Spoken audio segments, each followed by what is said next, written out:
I can't believe we're following Riot Nationalist. I am going to die. In fact, I heard that no fewer than 6 female speakers did not manage to make it to this conference due to pregnancy. And I thought, come on, ladies, what's wrong with you? Now here I stand before you with a baby on my back, powering through the first trimester. Half of me wants to vomit, the other half wants to lie down on the stage, and I can't help but think, oh, I get it. I respect these women. But Malcolm and I are really excited to talk with you today because a lot of people today have been talking, and yesterday have been talking about a broad array of pronatalist policies. And we want to highlight that there is actually a distinction of 2 different categories of policies that we need to keep in mind very carefully. So to set the premise, we want to say that babies come into the world for roughly 3 reasons. 3. There are babies that are planned.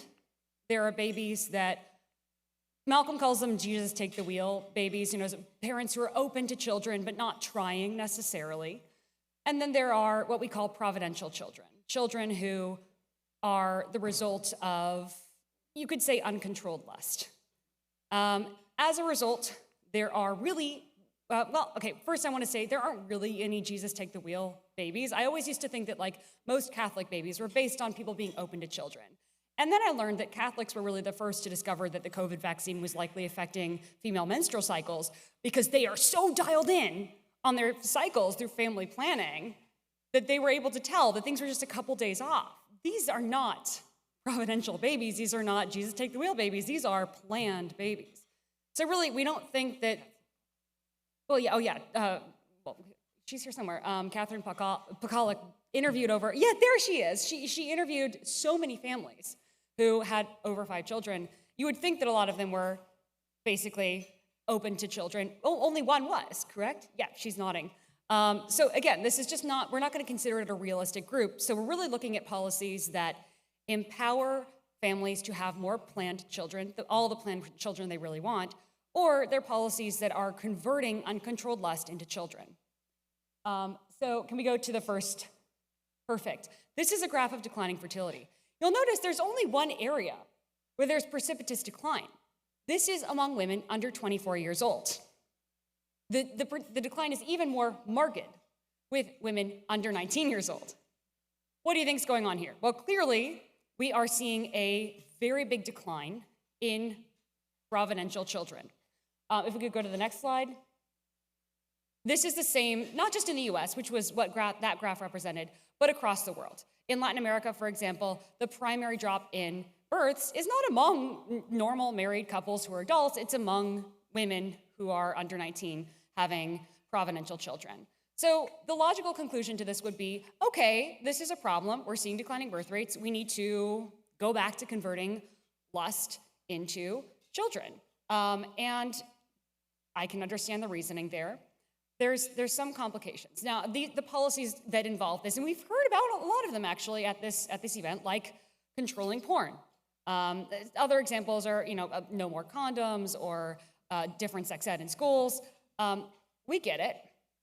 And maybe, some kind of version of affecting this type of policy is going to work. However, I want to point out that it probably is going to backfire, whether it's statutory or cultural. So if we can go to the next graph.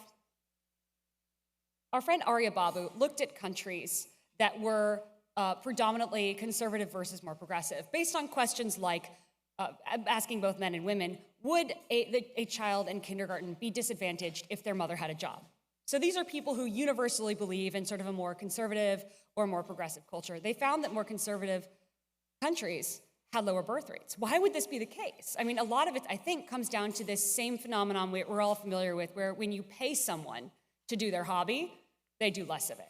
When you have an exogenous force on people, they just start to hate something. In fact, totally unrelated, in one study where they were trying to figure out what would stop high school students from buying Coke out of a vending machine, they put all sorts of messages on the vending machine like, oh, you're gonna gain weight, this is unhealthy for you.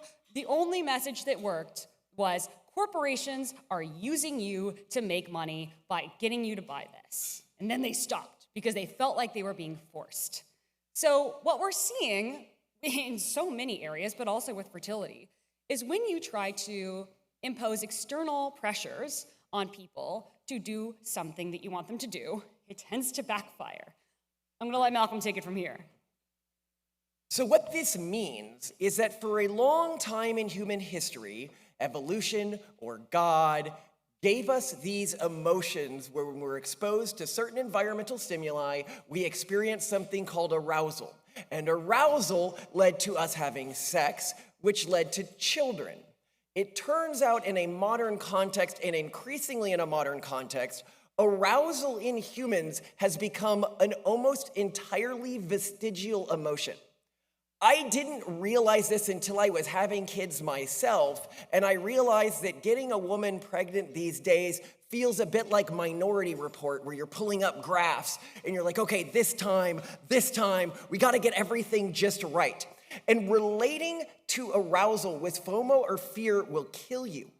It is simply irrelevant. I think that we as a culture need to change how we respond to arousal and contextualize arousal in our lives, which is arousal is just our body telling us to have more kids. And I hear a lot here like, oh, okay, porn is really, really threatening to people. Porn is lowering fertility rates. And so we need to take the cultural technology that we have developed over centuries and go to battle against pornography. The challenge is that our kids won't be facing the types of porn and erotic material that challenged our generation. We were losing to still images. They are fighting against fully automated AI waifus who can be anything they want in virtual environments. Go to the next slide. It's a bit like we lost to a Roomba and we're giving them a baseball bat to fight an army of Terminators. The challenge is increasing so exponentially because it's not just arousal that the porn of their generation is going to be able to satiate. It is the full wife experience. It'll be able to simulate their children. So let's go to the next slide here. So when I was approaching this, I was like, okay, so maybe what we need to do is just, because all in the same way that all policies either are targeting increasing providential births or increasing intentional births, all policies are either cultural or they are statutory. And I was like, well, maybe what we need is just better statutory laws, right, against things like pornography. And I was like, okay, and I should note here, if you hear me saying all this and you think I am pro-pornography, I am absolutely not. This is just one of my tirades against something that probably won't matter, but I'm also against. People have heard me go on these tirades about giving families handouts. I want families to have handouts. I have a lot of kids. It just doesn't increase fertility rates that much. But you might think, okay, we need better laws. I lived in a country, in South Korea, where you could go to jail for a year for having pornography. And you might be like, okay, well, maybe that policy has been there for a while. What does it look like when you institute one of these policies where it doesn't previously exist? This is the case of Brunei, and I can't read that far. I want to say it's in 2013. 2014. That arrow points to where they implemented Sharia law. Before that, fertility rates were going up. After that, fertility rates started collapsing. But to go to something closer to home, I think what we can look at is different Christian denominations. And here, I'm not like trying to pick on one denomination, but if we're trying to think of one denomination that really, really focused on policies that would have increased fertility rates in providential children, I think a good example, and one that no one particularly going to argue is, that really leaned on these cultural practices and rules, is going to be the Catholic population. And we all know from stereotypes that Catholics used to have a lot of kids, but this is not just stereotypes, this is also from the data. If we look at the US data in the 1960s, I think Catholics basically had double the kids of other groups. Go to the next slide. If we look in a more modern context, Catholics had a fertility rate of, this is native-born Catholics in the US, of 1.62.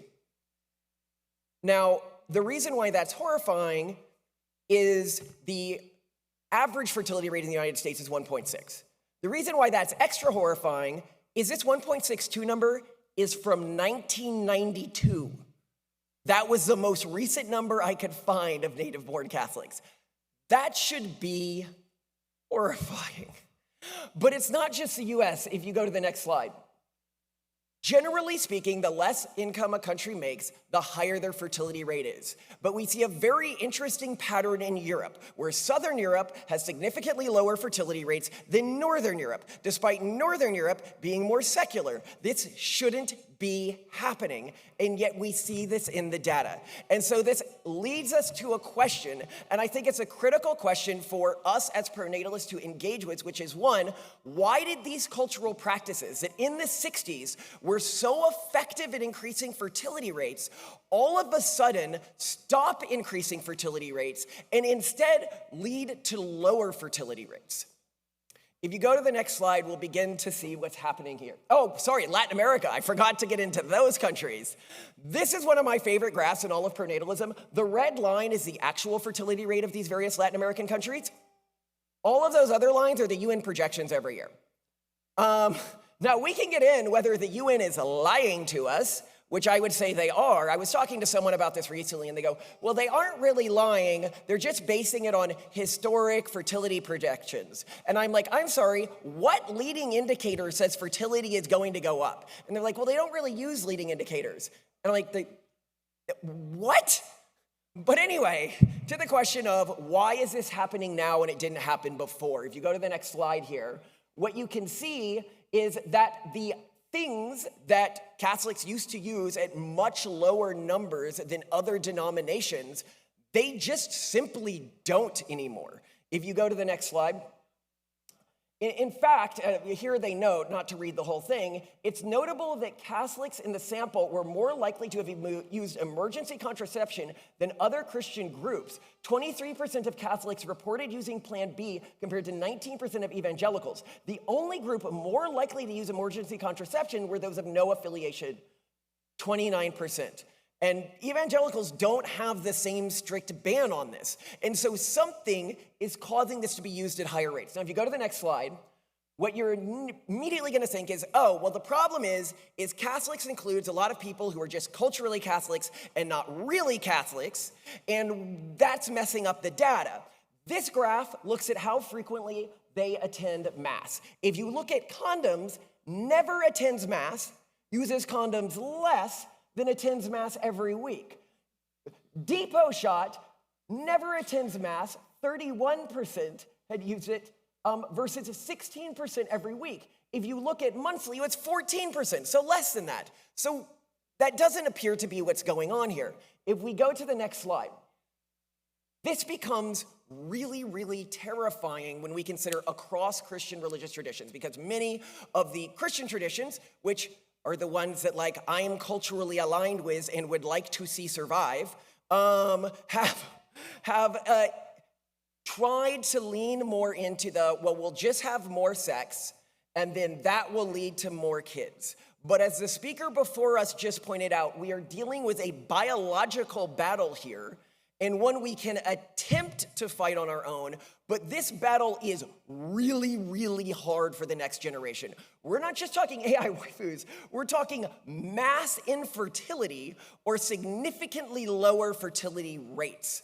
And this can be combated with some natural methods, but it is much, much harder for them. Could we go to the next slide here?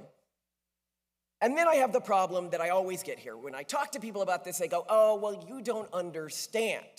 You see, it's the true believers, my friends, my community. They're not affected by any of these trends that we see in the statistics. All of those trends, all of those weekly mass goers, that must be an anomaly. Except we can look at deconversions by generation, and this is of all Christian traditions. So here I'm just talking about all Christians. This is not a Catholic thing. This is all of us need to take this seriously.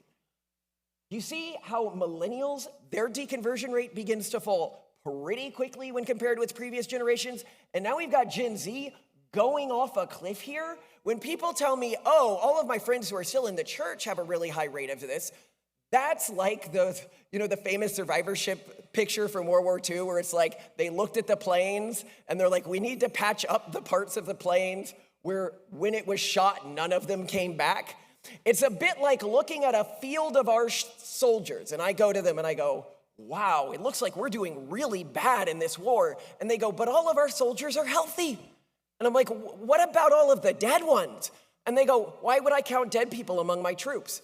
And it's like, well, they started in our troops, right? They matter a lot to our ability to go on fighting this war. If we go to the next slide here. So the question is, how do we think about this? Like, how should we relate to this information? And how we should relate to it is, we need to significantly increase the amount that people in our cultures, because we can really only influence our own cultures, want children. That means a lot less freaking them out about how all men have porn addictions, and a lot more getting them excited, especially young people. You know those young demographics that aren't having kids anymore? They should be having kids.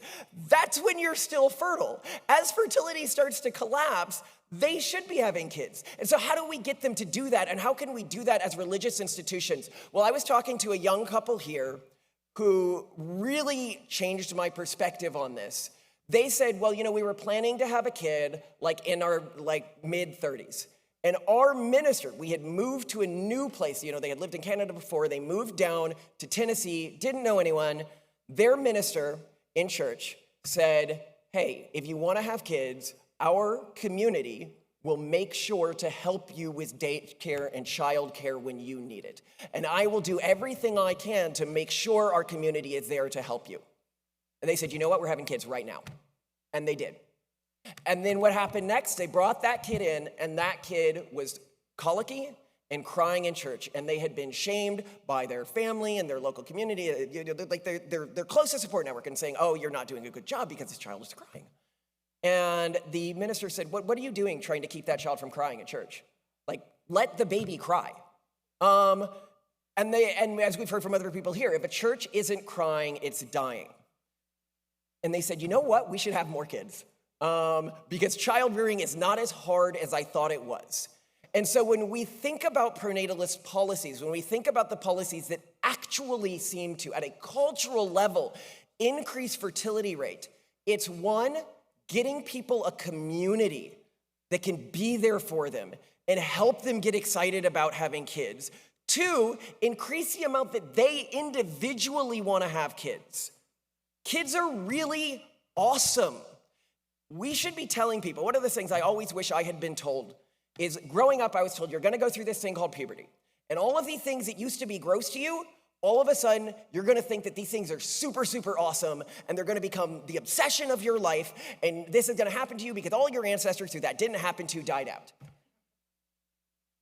This was obviously true about having kids as well, but nobody told me that. I went into having kids. Simone, I remember before we had kids, she's like, Malcolm, I don't know if I'm going to love our kids. I know we need to do this. I know it's the right thing for the future of our species and everything like that, but I don't know. I've always found kids kind of gross.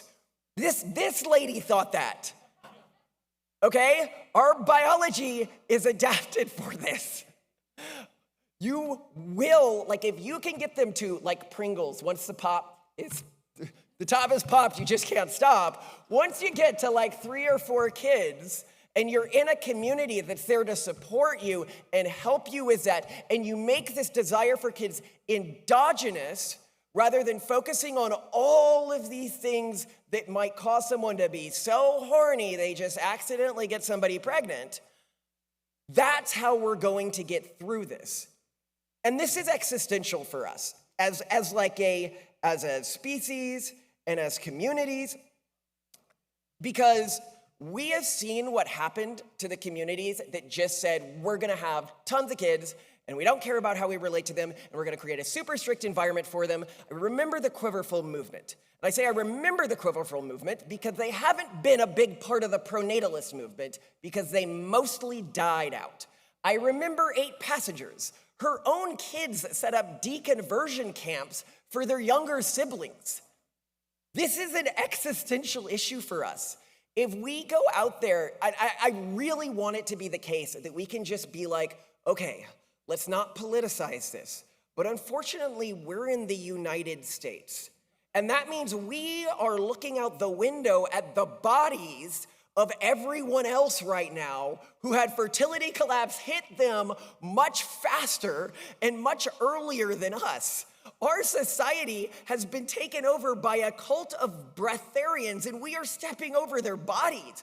We are living through a real-life genetic version of the happening, and we're like, we see people go to rooftops, just jump off, and it's playing like music like it's raining men. And I'm like, oh my God, like this is like apocalyptic what we are living through. And our kids are going out there and facing forces that none of our ancestors ever needed to face. We need to protect our ancestral traditions while also remembering that these traditions were optimized, not for a pre-AI world, not for a pre-internet world, but sometimes for a pre-printing press world. We can't go against a Gatling gun emplacement with foam swords. We need to think about how we can combat the forces that are arrayed against us because they are thinking about how they combat us in ways that we didn't have to deal with. When I went to a school, I was raised an atheist, and my parents were constantly warned, do you know your kid might be an atheist? We don't get that. We have whole cabals that target the kids who look vulnerable for deconversion, okay? And what I love about pronatalism, what I love about this movement is it's a place where all of us, for different traditions, with different ways of looking at this, can come together and share interdenominational findings about what works and what doesn't work. The couple who told me about the minister who said, you know, we will try to be there for you, they're not the same denomination as us. And they're not the same denomination as many people who will take that and go to their local church leaders and say, hey, can we maybe put together some like sort of free childcare thing for people from outside our community? But that will end up helping all of us against the cultures that survive and repopulate, not through reproduction, but through parasitism, through taking our children.